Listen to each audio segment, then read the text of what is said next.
I've got a bit of a cold, and as I came in, two very kind people in the front row offered me medical advice. And I did think to myself, I hope this isn't the way of things in the future. And I thought it, not the obvious reason, is I've worked in the United States at one point, and there are genuinely people who I worked with who were getting medical advice from their friends or from pharmacists, but they couldn't afford to go to doctors. Now that's not something that we're going to have here. The NHS saved my life 3 times before I was 5 years old. If I'd been born 30 years earlier, before the NHS existed, I wouldn't be here now. Every time I take a puff on this inhaler, I'm aware of the vital importance of our National Health Service. Now, I sit I'm the leader of the opposition, the Labour Opposition Council. I sit on the health panel with Rory Vaughan, who's our lead on health. And I can tell you, we have interviewed every single decision maker responsible for the cuts in this borough, and we've done it in public in front of many people who are here tonight. And 2 things come out, on top of all the other good points that have been made already.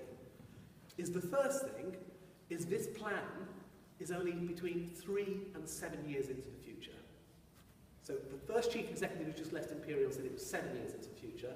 The one I was talking to, the new one who's just taken over, said it was 3 years. A lot of their plans are 3 years. That's not a long-term plan. The second thing, if you sell off hospital land at a time when London is set to grow by 2 million, and when it's turned into luxury flats for overseas investors, once it's gone, and we will never get it back. Now, I want to pay tribute to my Labour colleagues in Ealing and in Lewisham, because wherever they've been now, there's other parties as well, but almost certainly, it's very rarely that you get Conservatives fighting too strongly at a council level, and certainly they're not doing that here in Hammersmith and Fulham. I want to pay tribute to them, because at every single point, they were by your side, by your side, by your side, at every single point. And all I would say is if we win control of the council on May the 22nd, I promise you this, we will be by your side. We will invite you in, we will work with you, we will put resources into it, and we will be together in making sure that we have the best possible plan to save our hospitals.